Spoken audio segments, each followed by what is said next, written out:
You paid $20,000 for solar. The utility company designed it to fail you, and they're laughing about it. Every night when the sun goes down, you start buying back the same electricity you sold them for pennies. And somewhere in Lancaster County right now, an Amish man named Aaron is running his entire workshop on a $300 setup he built on a Saturday afternoon. He has never paid a power bill, not once in 50 years. The first time I walked into a workshop near Gordonville, Pennsylvania, I spent 15 minutes looking for the meter. There was no meter on the wall, just one panel leaning against the barn. One battery the size of a cooler. That was the whole system. Stop. Read that again. The most efficient solar system in America is not on a roof. It costs less than 1 month of your power bill. And the Amish have been hiding it in plain sight since 1983. In a 1983 trade circular from Belmont Solar in Gordonville, Pennsylvania, I found one wiring diagram the Amish call the direct task circuit. You can build it Saturday morning. You do not need a permit. You do not need a contractor. You do not even need to touch the wiring already in your house. The rest of us were sold a lie called net metering, a contract that turns your roof into the power company's free factory. I paid an electric bill for 31 years, never questioned it. The bill came, I wrote the check, the lights stayed on. When solar started becoming popular in the early 2000s, I did what every responsible homeowner did. I called 3 companies, I got 3 quotes, I picked the one in the middle, and I signed a 25-year contract for a system that cost me, after financing, just over $26,000. The salesman told me I would be energy independent. He used those exact words, energy independent. I remember because I wrote them down. 6 months later, I got my first true-up bill from the utility. I owed them $412. I called the solar company. They explained that net metering works on a credit system and that during the winter months, my panels produced less than I consumed, and that the credits I earned in summer were valued at wholesale rates, while the electricity I bought in winter was charged at retail. The difference was, and I am quoting the man directly, just how the math works. That was the moment I understood I had not become energy independent. I had become a small, unpaid power plant for the utility company. They were using my roof, my equipment, my financing, and my sunlight to generate electricity they then sold back to me at a markup. The $20,000 roof was not my asset. It was their asset, parked on my house, that I was paying off for them. That was the year I started spending weekends in Holmes County, Ohio. I had read somewhere that the Amish were doing something different with solar, and I wanted to see it with my own eyes. What I found there rearranged everything I thought I knew about residential energy. The Amish do not do rooftop arrays. They do not do net metering. They do not connect to the grid at all. And their setups, the ones I saw with my own eyes, were producing exactly what the families needed for a tiny fraction of what I had paid. The reason is not that they have access to special technology. The reason is that they refuse to participate in the financial structure that was built around solar to keep homeowners paying. Here is the part that should make you angry. The original concept of residential solar, the one that worked, was simple. You install a panel, you charge a battery. You run a specific appliance or circuit directly from that battery, no inverter losing 15% of your power, no grid tie equipment costing $8,000, no utility contract, no 25-year warranty that conveniently expires the year your panels start degrading. Just sunlight, a wire, a battery, and a device that needs power. That was solar in 1980, that is still solar in Amish country today. And somewhere between 1985 and 2005, the entire industry was restructured to convince American homeowners that this simple, cheap, effective approach was somehow inadequate. It was not inadequate. It was inconvenient for the utilities. A homeowner running a chest freezer directly off a battery charged by a single panel does not generate revenue for anyone. A homeowner with a $20,000 grid-tied system generates revenue for the panel manufacturer, the inverter manufacturer, the installer, the financing company, and the utility itself, which collects connection fees and arbitrages the difference between wholesale and retail rates for the next 25 years. The Amish version of solar was not technologically inferior. It was financially uninteresting to the people who benefit from your dependency.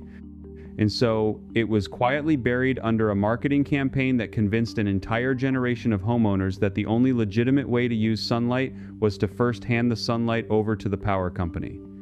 Let me give you the specific timeline because this is where it gets uncomfortable.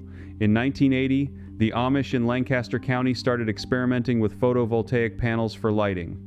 By 1985, the basic system had stabilized 1 to 2 panels, a deep cycle battery, a small load. It cost, in 1985 dollars, around $400 to set up, adjusted for inflation. That is roughly $1,100 today, and that was for technology that has since gotten about 90% cheaper. The same setup today, with modern panels and a lithium battery, runs between $250 and $350. $300 for a working solar system that powers a real load. Now compare that to the $20,000 rooftop installations being sold to your neighbors right now. The price difference is not a function of capability, it is a function of who is allowed to capture the value. In 1978, Congress passed something called the Public Utility Regulatory Policies Act. On paper, it was designed to encourage renewable energy. In practice, it created the legal framework for net metering and forced utilities to interconnect with residential solar. That sounds like a win for homeowners. It was not. What it did was create a single approved pathway for residential solar, the grid-tied pathway, and over the next 2 decades, every state regulator, every building inspector, every insurance company, and every lender quietly began treating that pathway as the only legitimate one. Standalone solar, the kind the Amish were using, became invisible. It was not banned, it was not made illegal. It was just removed from the cultural conversation. By 1995, if you asked the average American what residential solar looked like, they described panels on a roof connected to a meter. Nobody mentioned a panel leaning against a barn wall charging a battery that ran a freezer. That version of solar had been erased without anyone passing a law. Now here is the part I want you to hold on to. The Amish never participated in any of that. They did not read the policy papers, they did not attend the trade shows, they did not subscribe to the magazines that ran the advertisements. They just kept doing what worked. 1 panel, 1 battery, 1 load. And while the rest of America was being slowly converted into a nation of unpaid power station operators, the Amish were quietly running their workshops, lighting their barns, charging their buggy batteries, and powering their water pumps for almost nothing. Approximately 50% of Amish households in Pennsylvania now have solar panels, according to reporting from the Times. None of them are paying an electric bill. Not one. Now, if you already own a house and you are thinking this only applies to people building a homestead from scratch, stay with me, because this next part is specifically for you. The single most powerful application of the Amish direct task circuit is not lighting, and it is not a workshop motor. It is a chest freezer. A standard chest freezer in an American home consumes between 200 and 300 kilowatt hours per year. At current rates, that is roughly $50 to $75 annually, every year, forever. But a chest freezer is also one of the most forgiving electrical loads in your house. It does not need power every minute. It cycles on, cools the contents, and cycles off. As long as you keep the lid closed, a well-insulated chest freezer can hold its temperature for 30 to 40 hours without any power at all. That makes it the perfect candidate for a direct task solar circuit. Here is how the Amish do it, and here is exactly how you can replicate it this weekend without touching your roof, without pulling a permit, without calling a contractor, and without disturbing the wiring of your existing home. You buy one 1 to 100 watt panel for about $75. You buy one 1 to 100 amp hour lithium iron phosphate battery for about $150. You buy a 30 amp charge controller for about $25. You buy a small, pure sine wave inverter rated for 400 watts for about $40. You lean the panel against the sunniest exterior wall of your house, the south-facing wall if you have one. You run the wire through a window or a vent. You connect the panel to the charge controller to the battery to the inverter. You plug the chest freezer into the inverter. That is the entire installation. Total cost, around $300. Total time, an afternoon. Total permits required, 0. because you have not touched the wiring of your house or connected anything to the grid. The freezer is operating on a completely independent circuit, the same way an Amish buggy lamp operates on a completely independent circuit. What does this get you? It gets you free freezer operation forever. It gets you a freezer that keeps running during a power outage when your neighbors are throwing away $200 of meat. It gets you the first piece of true energy independence in your house, not the marketing version, the actual version. And once you have done it for the freezer, you start to see every other plug in your house differently. The basement dehumidifier, the garage refrigerator, the outdoor lighting, the well pump on a small farm. Every one of these is a candidate for its own direct task circuit. The Amish did not solar power their entire homes. They solar powered specific tasks, one task at a time, over decades. That is the model. That is what was buried.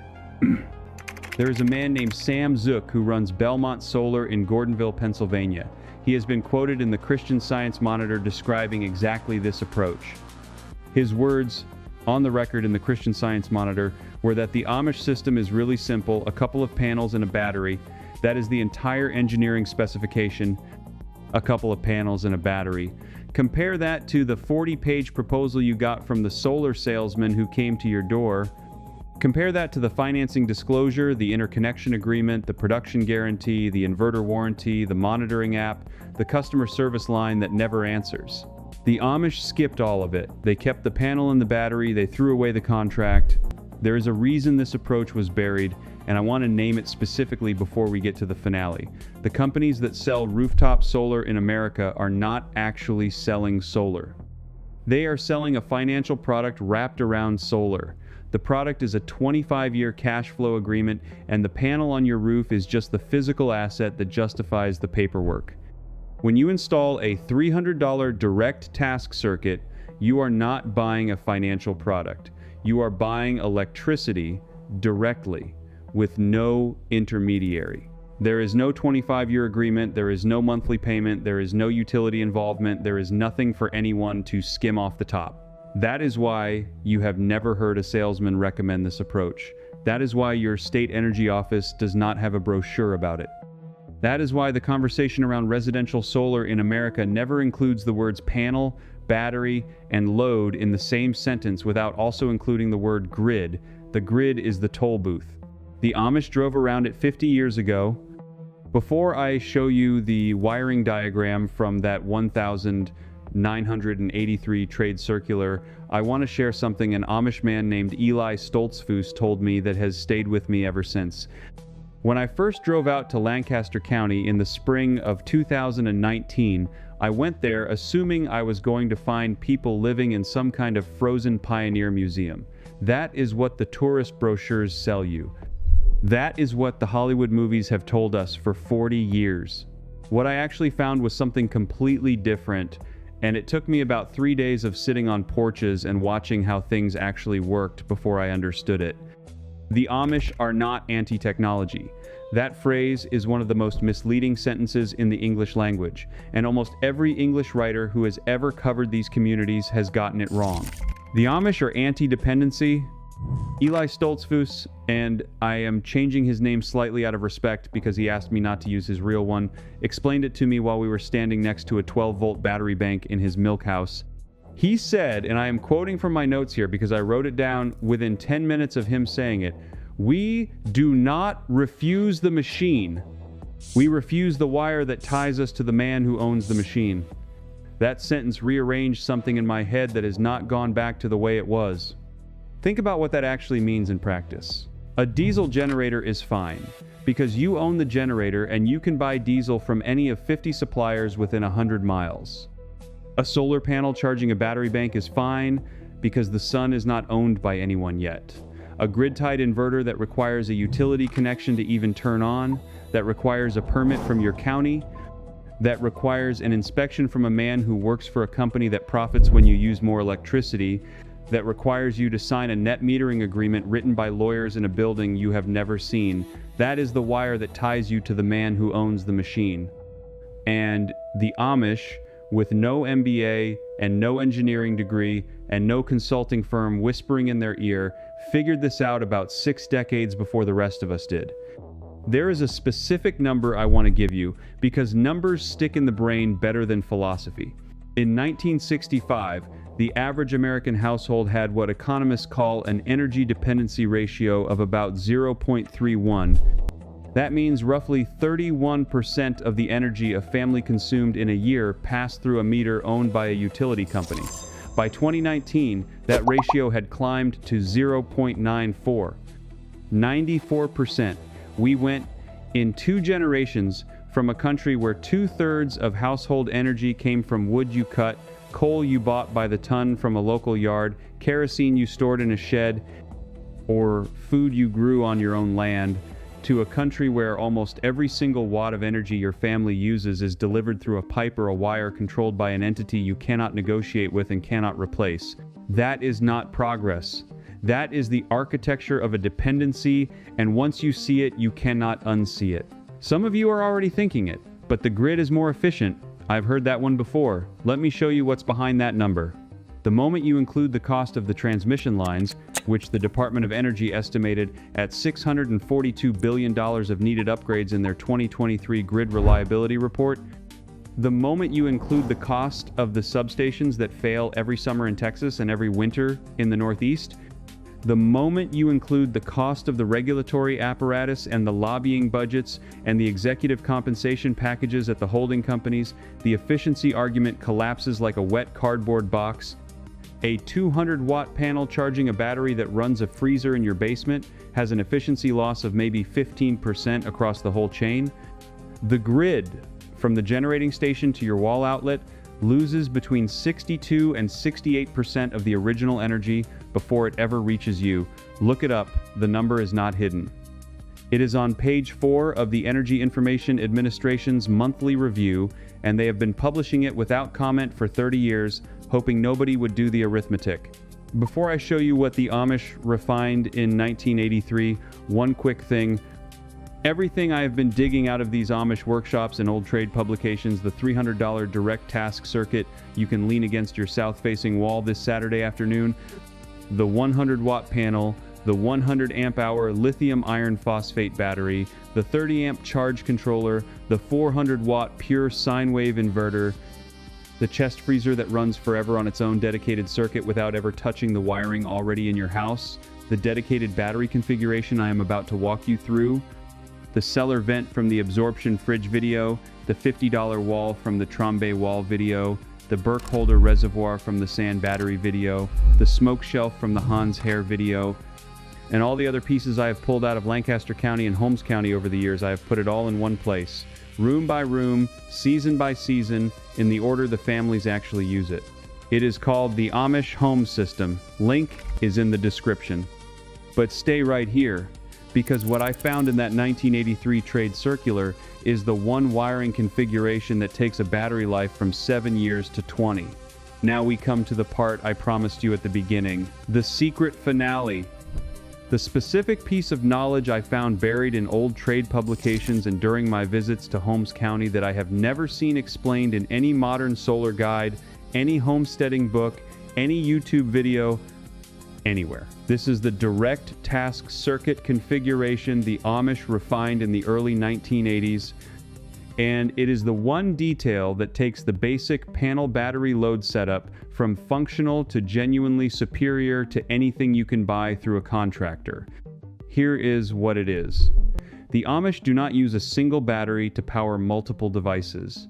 They use a dedicated battery for each significant load.